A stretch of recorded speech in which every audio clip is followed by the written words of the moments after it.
Welcome. मिससेलेनियस chapters यानी chapter के इस वीडियो एपिसोड में आप सबों का स्वागत है। यह जो हमने सीरीज शुरू की है यह थर्ड सीरीज है। उस सीरीज का यह थर्ड एपिसोड है। आप तो समझते हैं कि एग्जाम का क्वेश्चन है और इसमें आपका कॉन्सेप्ट चेक होगा।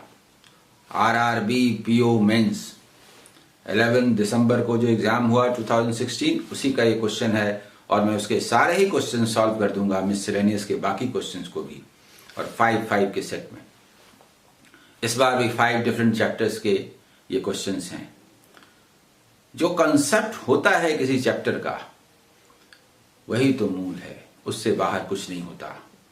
हाँ, उस कंसेप्ट को आपने समझा है या नहीं, ये टेस्ट करने की पूरी कोशिश होती है एग्जाम बोर्ड के द्वारा। इस बार भी आप देखेंगे, आइए आपको मजा आएगा। पहला क्वेश्चन है प्रॉफिट एंड लॉस से। A man bought a mobile and a laptop for ₹78,000. He sold the mobile at a gain of 25% and the laptop at a loss of 15%. Thereby gaining 5% on the whole. Find the cost price of mobile. ये सवाल profit and loss का है, लेकिन इसमें use होगा method of allegation, और इसलिए यह मेथड ऑफ एलिगेशन का भी क्वेश्चन हुआ। मेथड ऑफ एलिगेशन तो अपने आप में एक मेथड है, चैप्टर तो है नहीं। उसका इस्तेमाल तो परसेंटेज में होगा, रेशियो में होगा, प्रॉफिट एंड लॉस में होगा, सिंपल इंटरेस्ट में होगा, ढेर सारे चैप्टर में होगा, तो इसमें भी होगा। एलिगेशन में होता क्या है? दो चीजें होती हैं, दोनों के रेट्स पता होनी चाहिए और दोनों को मिला दें तो जो ओवरऑल बनेगा उसका रेट पता होना चाहिए, है ना। इसमें मोबाइल एंड लैपटॉप, ये दोनों के रेट्स, प्रॉफिट और loss are also the rates given. Combining together overall profit or loss is also given. आराम से, आसानी से, बल्कि बेस्ट एग्जाम्पल है एलिगेशन का। आप देखिए ये जो पूरा का पूरा प्राइस है ₹78,000, ये क्या है? एक मोबाइल और दूसरा लैपटॉप, दोनों का कुल मिला के प्राइस है। हमें चाहिए रेट्स और दोनों को मिला के भी रेट्स। मोबाइल को सेल करते हैं 25% प्रॉफिट होता है, ओके। लैपटॉप को सेल करने पर 15% लॉस होता है, यानी -15, and overall there is a gain of 5%। बस इसके डिफरेंस को यहां लिखते हैं। Difference is 20 and difference is 20। याद रहे, डिफरेंस लिख रहे हैं। -15 और 5 के बीच की दूरी 20 है और 25 एंड 5 के बीच का डिस्टेंस भी 20 है, 1:1। जितना प्राइस मोबाइल का उतना ही लैपटॉप का। कुल मिला के 78,000, 1:1। 2 मीन्स 78,000, 1 मीन्स व्हाट। दोनों मिला करके 2 है। 2 को यदि 78,000 बोले तो 1 को क्या बोलेंगे? 1 को क्या बोलेंगे? जो भी निकालना हो, हमें निकालना है मोबाइल, दोनों ही होगा 39,000। आंसर हमें मोबाइल निकालना था, उसका भी लैपटॉप का भी वही है, 39,000। ये एक सिंपल एलिगेशन का एग्जांपल था। ये समझ में आ गया होगा। आगे बढ़े। इसके बाद नेक्स्ट क्वेश्चन है पार्टनरशिप का। पार्टनरशिप में आप जानते हैं कैपिटल के रेशियो में प्रॉफिट का डिस्ट्रीब्यूशन होता है if other conditions are the same. Other conditions means in general interval of time. अगर समय समान नहीं है तो उसे समान बनाते हैं। कैसे बनाते हैं? अगर किसी ने 3,000 4 मंथ्स के लिए किया तो 3,000 into 4 यानी 12,000 फॉर 1 मंथ होगा, और किसी ने 5,000 फॉर 2 मंथ्स के लिए किया तो 1 मंथ में 10,000 का कैपिटल इक्विवेलेंट होगा। अब दोनों का टाइम सेम हो गया तो इसी रेशियो में उनका प्रॉफिट भी होगा और कैपिटल भी समान समय में इसी रेशियो में माना जाएगा। आइए पहले मैं क्वेश्चन पढ़ता हूं। A and B started a business with the investments in the ratio 5:3 respectively. After 6 months from the start of the business, C joined them. The respective ratio between the investments of B and C was 2:3. If the annual profit earned by them was rupees 12,300, what was the difference between B's share and C's share in the profit? ये भी एक simple example है, लेकिन इसके बावजूद जो ratio से, जो पार्टनरशिप से वास्तव में परिचित नहीं है, कॉन्सेप्ट की दृष्टि से ऊपरी तौर पर जिन्होंने बनाया है, उन्हें दिक्कत होगी। मैं बार बार कहता हूं, कौन सा लेवल इंक्रीज हो रहा है भाई? आप लोग बार बार कमेंट करते हैं क्वेश्चन का लेवल इंक्रीज हो रहा है। जरा 15-20 साल पहले का क्वेश्चन देख लीजिए, वो क्या इससे आसान था? ऐसा कुछ भी नहीं है। अरे क्या आसान और क्या हार्ड, कॉन्सेप्ट के बाहर कुछ भी नहीं होता। कैपिटल के रेशियो में प्रॉफिट का डिस्ट्रीब्यूशन होता है, इस लाइन के अलावा तो कुछ है ही नहीं। पार्टनरशिप में समय समान नहीं होता है, बना देते हैं, इसके बाद क्या बचता है बताइए। यहां पर आइए बात करते हैं। ए बी सी 3 है, उनके कैपिटल के रेशियो के बारे में चर्चा है, तो पहले एक स्केल पर ले आइए ना। नहीं समझे? सबसे पहले तो पहली बात तो यह है कि ए और बी के कैपिटल का रेशियो 5:3 है और बी और सी के कैपिटल का रेशियो 2:3 है। इसे 1 स्केल पर लाइए। फर्स्ट ऑफ ऑल 1 स्केल पर लाइए। 3 और 2 का एलसीएम क्या होता है? 6। इन्हें 6 बनाएंगे। ये 6 कैसे बनेगा? जब इसको 2 से मल्टीप्लाई करेंगे, लेकिन जब भी करेंगे तो रेशियो के दोनों टर्म को करेंगे, इसलिए हमने दोनों को 2 से किया। इसे भी 6 बनाएंगे। ये 6 कब बनेगा? जब इसको 3 से करेंगे, लेकिन ये रेशियो के दोनों टर्म को ही हम लोग कर सकते हैं, एक को नहीं, इसलिए दोनों और 3 से मल्टीप्लाई किया। बस 10:6:9 इज द रेशियो। एक स्केल पर उनके कैपिटल का रेशियो यही है 10:6:9। समय समान होता तो इसी रेशियो में ना हो जाता, तो समय समान नहीं है। ये तो आप समझ गए कैसे आया। अब हम लोग इसको मिटा के साफ साफ लिखते हैं, ठीक है? लिखते हैं क्योंकि यहां पर जगह नहीं होगी। समझ गए?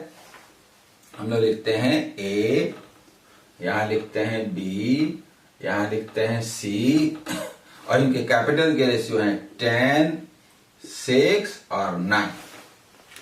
ये समझ गए? इसी रेशियो में उनके कैपिटल्स हैं, हमने निकाल लिया। इसी रेशियो में उनके कैपिटल्स हैं, ठीक? अगर समय समान होता, इंटरवल ऑफ टाइम सेम होता, तो फिर इसी रेशियो में कैपिटल का डिस्ट्रीब्यूशन होता। लेकिन बिजनेस तो ए और बी ने शुरू किया, सी ने तो नहीं किया। और बिजनेस शुरू होने के 6 मंथ्स के बाद वो आता है और बिजनेस कुल मिला के 1 ईयर तक चलता है, 12 मंथ चलता है। इसका मतलब ए और बी के कैपिटल्स 12 मंथ्स के लिए रहे, लेकिन सी का तो 6 मंथ ही रहा ना। जब कई मंथ्स होते हैं तो 1 मंथ बनाते हैं, कई ईयर्स होते हैं तो 1 ईयर बनाते हैं। ए का कैपिटल 12 मंथ्स के लिए है 10 यूनिट्स, तो 1 मंथ में वो इस कैपिटल के बराबर होगा, तभी उसको वो प्रॉफिट मिलेगा। ये भी 1 मंथ में इसके बराबर होगा, तभी वो प्रॉफिट मिलेगा। और ये तो 6 मंथ्स के बाद आया है ना, तो ये 1 मंथ में ये हुआ। समान समयांतरालों में यही कैपिटल का रेशियो बनता है, यही होगा। इसको कैंसिल कीजिए। देखिए 20:12:9, यही इनके प्रॉफिट का रेशियो भी होगा। समान समयांतरालों में कैपिटल का ये रेशियो है, यही प्रॉफिट का रेशियो भी होगा। ए को यदि 20 रुपीज मिलेगा प्रॉफिट, तो बी को 12, तो सी को 9, तो टोटल कितना मिलेगा? 41। टोटल क्या होगा? टोटल में ए बी सी तीनों का प्रॉफिट कितना होगा? इतना। और difference between B and C, B and C के बीच के प्रॉफिट का डिफरेंस क्या है? 3। बी और सी के बीच जो डिफरेंस है ये हमने क्यों लिखा? क्योंकि टोटल प्रॉफिट दिया है और बी और सी के प्रॉफिट का डिफरेंस पूछा है। टोटल प्रॉफिट कितना है? देखिए देखिए देखिए कितना है, कितना है, कितना है? ये है ₹12,300। देखिए इससे 300 टाइम्स कटता है कि नहीं? 41 3 जा होता है कि नहीं? 123। इसीलिए 3 का मतलब क्या हुआ? ये भी 300 टाइम्स हुआ, यानी कि 900 rupees answer. 900 rupees answer. Total profit is given 12,300। 41 total हुआ, 20, 12 और 9 इसको ऐड कीजिए 41। 41 होने पर ये प्रॉफिट होता, 41 इंटू 300 होने पर 3 इंटू भी 300 होगा। इनके वैल्यूज भी निकालने होते तो इंटू 300 इंटू 300 इंटू 300 करते। समझ में आ गया? ठीक है, ये हमारा सेकंड नंबर क्वेश्चन था। इसके बाद थर्ड क्वेश्चन में आइए, जो कि एवरेज का सवाल है। पहले मैं क्वेश्चन पढ़ देता हूं, आइए। The average marks of 100 students were found to be 40. Later on, it was discovered that a score of 53 was misread as 83. Find the correct average corresponding to correct score. Generally students क्या करते हैं? Total marks निकाल लेते हैं, total score निकाल लेते हैं जो एवरेज दिया है 40 इंटू 100। 40 तो डाटा सीधा ही है, मल्टीप्लाई भी कर ले सकते हैं, लेकिन मैं जैसे कह रहा हूं उसमें पेन पेपर की जरूरत ही नहीं है। देखिए 100 स्टूडेंट्स हैं और उनके स्कोर को इक्वली डिस्ट्रीब्यूट किया तो 40 हुआ। ठीक है, मैं थोड़ा एक्सप्लेन करता हूं। 40 हुआ, ठीक है, सबको बराबर बांटा तो 40, किसी का 50 होगा, किसी का 30 होगा, etc। अचानक देखिए कि अरे ये तो मैंने, जरा देखिए, ये तो मैंने 80 लिख दिया है, ये था 100, तो गलत हो गया। 80 रख के मैंने बांट दिया 100 लोगों में, होना तो 100 चाहिए था, 20 और होना चाहिए था। 20 को दे देते हैं ताकि सही हो जाए, और 100 में तो 0.2 दे देते हैं तो 40.2 बोलते, और यही 20 कम होता तो 0.2 ले लेते तो 40 माइनस 0.2 39.8 होता। ये तो मैंने दूसरे डाटा को लेके बात किया, मतलब समझ में आया? 80 गलत है, हटाइए, -80। 100 सही है, डालिए +100, तो नेट रिजल्ट क्या आया? +20। यानी जो गलत है हटाइए, जो सही है डालिए। समझ में आ गया? 53 was misread as 83. 83 was wrong. हटाइए। Right is 53, डालिए। Net result is -30. माइनस मतलब सबों का घटेगा, दोनों ही हालत में सबों में बराबर बराबर बांट के, यानी 40 ना होके 39.7 होगा आंसर। कुल मिला के 30 हमने ज्यादा ले लिया था, गलत बात है। सभी 100 लोग 30 को बांटिए, 0.33 30 पैसा वापस कीजिए, 40 क्यों रखे हुए हैं? 39.7 रखिए आंसर। एक सिंपल क्वेश्चन था, समझ में आया? नेक्स्ट क्वेश्चन है हमारा, ये टाइम इन वर्क का है। ए group of 30 men working 4 hours a day can do a piece of work in 10 days. Find the number of days in which another group of 45 men working 8 hours per day can do twice the work. Assume that 2 men of the first group do as much work in 2 hours as 4 men of the second group do in 1 hour. बहुत आसान सवाल है, लेकिन time and work का पूरा knowledge होना चाहिए। अगर आप वो पूरा वीडियो सीरीज देखें तो उसमें कोई प्रॉब्लम नहीं है। हमने 2-3 तरीके से चर्चा की थी टाइम एंड वर्क में। एक था आंख मूंद के बनाइए, बिना कुछ दिमाग लगाए हुए, वो मेथड यहाँ बेस्ट है। उसमें एफिशिएंसी है, मेन स्ट्रेंथ है, रेट है, डेज है, वर्क है। A group of 30 men, okay, 30 men. Working 4 hours a day, okay, 4 hours a day. Can do a piece of work in 10 days, okay, 10 days. Find the number of days in which another group of 45 men, working 8 hours a day, can do twice the work. अब दोनों के main समान रूप से efficient नहीं है, efficiency अलग अलग है। इफिशियंसी को किस रूप में डिफाइन करते हैं? मान लीजिए एक मैन है, एक बॉय है, एकदम समझ में साफ आए इसलिए। एक मैन इसको फर्स्ट टाइप का पर्सन बोले और बॉय सेकंड टाइप का पर्सन बोले। मैन इज मोर इफिशिएंट, पता है। एक मैन को किसी काम को करने में 1 डे लगता है और बॉय को 2 डेज लगता है, तो नंबर ऑफ डेज का रेशियो क्या हुआ? 1:2 और इफिशियंसी 2:1। मैन डबल इफिशियंट हुआ ना, तो जो टाइम लगता है उसका इनवर्स होता है efficiency. Man is double efficient than that of boys. दूसरी बात है नंबर। इस काम को करने के लिए एक मैन चाहिए, इस काम को करने के लिए बॉयज 2 चाहिए, तो जो स्ट्रेंथ की संख्या है वो 1:2 है। इफिशियंसी उल्टा है, 2:1। अगर किसी काम को करने के लिए उस तरफ का 2 व्यक्ति चाहिए, एक के बदले 2, इसका मतलब इफिशियंसी आधा है, यानी उधर से 1:2। दोनों में से जो चाहे ले लीजिए। फर्स्ट ग्रुप का सब कुछ यहां लिख रहे हैं, सेकंड का यहां लिख रहे हैं। फर्स्ट की इफिशियंसी यहां, सेकंड की यहां। तो फर्स्ट वाला क्या कहता है? 2 men of the first group do as much work in 2 hours।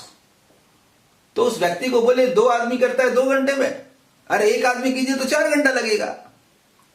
यानी उधर का 2 व्यक्ति किसी काम को 4 घंटे में करता है, उसका 1 आदमी करे तो 4 घंटा। 2 घंटे में करता है, दो व्यक्ति 2 घंटे में करता है, तो 1 व्यक्ति 4 घंटे में करेगा। तो पहले वाले ग्रुप का एक व्यक्ति 4 आवर्स पे काम कर सकता है, टाइम मालूम हुआ। And 4 men of the second group do in 1 hour। 4 men, second group का 4 men 1 hour बोले, 1 man हो गए 4 hours। दोनों सेम है, इफिशियंसी सेम है, मीनिंगलेस, कोई फर्क नहीं पड़ता, सेम है। इसलिए इफिशियंसी का यहां कोई महत्व नहीं हुआ, लेकिन समझना पड़ेगा ना कैसे महत्व नहीं हुआ। ये हुआ, हम लोग इसमें बोलते हैं वर्क को बदल दीजिए, that must be change and cancel. तो हम लोग क्या करेंगे? वर्क को बदल देंगे। ऑलवेज बदलते हैं, आप उस चैप्टर में एक बार देख लीजिएगा। तो ये क्या हुआ? 2 ऊपर चला गया, 1 नीचे, एंड कैंसर, जो है आंसर। ये सॉल्व करने का मेथड है, बहुत सुंदर मेथड है। 4 into 2 8 बोले, 15 से काटा 2 times 3 times। इसके बाद देखिए कुछ नहीं बचा, 20/3 यानी 6 and 2/3 days आंसर। मेथड को बढ़िया से समझने के लिए अब टाइम और वर्क वाला देख लीजिएगा। 6 and 2/3 जो 3 तरीके बताए गए हैं उसमें से एक तरीका ये है, ये बेस्ट वे है, यहां पर ये बेस्ट है। ठीक है, समझ गए? टाइम एंड वर्क में मैंने डिटेल बात की है, इसलिए चैप्टर को ठीक से समझना जरूरी है। जिनको भी समझ में आ रहा ठीक है, नहीं आ रहा उस चैप्टर को बढ़िया से देखिए। उसके बाद सिंपल इंटरेस्ट का क्वेश्चन है, ये 5th क्वेश्चन जो मैंने लिया है, पहले पढ़ता हूं। Manish borrowed some money at the rate of 7% per annum for the first 3 years, 9% per annum for the next 6 years, and 10% per annum for the period beyond 9 years. If the total interest paid by him at the end of 15 years is rupees 4,050, how much money did he borrow if simple interest is reckoned? हो सकता है किन्हीं को question समझ में ना आया हो, मैं बता दूंगा, लेकिन सिंपल इंटरेस्ट के चैप्टर में देखिएगा इस टाइप का क्वेश्चन सॉल्व किया हुआ है। देखिए जो इसको बनाना है, ठीक है, मैं समझाता हूं, लेकिन बनाना है तो बोलना है 21% मिलेगा 9 to 6, 54% मिलेगा और 9 हो गया 1060 मिलेगा, यानी कि 135% मिलेगा, एंड दैट इज रुपीज 4050 तो व्हाट इज 100%? ये 30 टाइम्स कटता है, ये भी 30 times, 3000 rupees answer. This is the answer. अगर सिंपल इंटरेस्ट का चैप्टर पढ़े हैं तो आपको ये बात समझ में आ रही होगी। मैंने ऐसे क्वेश्चन सॉल्व किए हैं, लेकिन मैं समझाता हूं। इधर आइए, ये क्वेश्चन क्या है देखिए। ये बनाया हुआ है 0, 3, 9 एंड मोर देन 9। किसी ने 15 इयर्स तक जमा किया। देखिए ये रेट है, पहले जगह पर जो रेट है वो है 7% पर एनम, दूसरे जगह पर 9% पर एनम और ये 10% पर एनम। देखिए देता हूं, देखिए। और 15 इयर्स तक किसी ने डिपॉजिट किया। देखिए बैंक या वो व्यक्ति ऐसा कहता है कि फर्स्ट 3 इयर्स तक वो इंस्टीट्यूशन 7% पर एनम का रेट देगा, उसके बाद का 6 इयर्स तक 9% का रेट देगा। 6, 3, 9 इयर्स हो गया, 9 इयर्स के बाद आपका रहेगा तो 10% का रेट देंगे, ये कहता है। एक व्यक्ति ने 15 इयर्स तक जमा किया तो 3 इयर्स यहां रहा, 6 यहां रहा, 9 हुआ और 9 के बाद 6 यहां रहा। ठीक है, 3 इयर्स में 7 के रेट से क्या 21% नहीं मिलेगा? 6% हर साल के हिसाब से 6 साल में 54% नहीं मिलेगा। 10% के पर एनम के हिसाब से 6 इयर्स में क्या 60% नहीं मिलेगा? टोटल ऐड कीजिए तो 135% हुआ कि नहीं? और जो मिला है वो 4050 है। 135% is interest, principal is this. ये टोटल इंटरेस्ट हुआ और ये हमारा प्रिंसिपल हुआ। Principal is what? 3000 आंसर। बोलिए आपको समझ में आया या नहीं? मिसलेनियस क्वेश्चन जो चैप्टर से आते हैं उनकी विशेषता है, क्योंकि वो चैप्टर्स का निचोड़ होते हैं। जो लोग चैप्टर्स बढ़िया से पढ़ चुके हैं उन्हें इसमें बहुत मजा आएगा। जो ठीक से नहीं पढ़े हैं उन्हें भी समझ में आएगा, लेकिन ज्यादा क्लियर होने के लिए उस चैप्टर के बाकी क्वेश्चंस को बढ़िया से देख लीजिएगा। हम लोग ये सिलसिला जारी रखेंगे, ढेर सारे क्वेश्चन सॉल्व करेंगे। हाल के दिनों में जो एग्जाम में क्वेश्चन आ रहे हैं मैं उन सबको सॉल्व करूंगा। ये दिखाऊंगा कि डिफिकल्टी लेवल बढ़ गया है, ऐसा कोई चीज नहीं है। सब कुछ वही है। कॉन्सेप्ट समझ में आता है तो तुरंत क्वेश्चन बनेगा। All the best.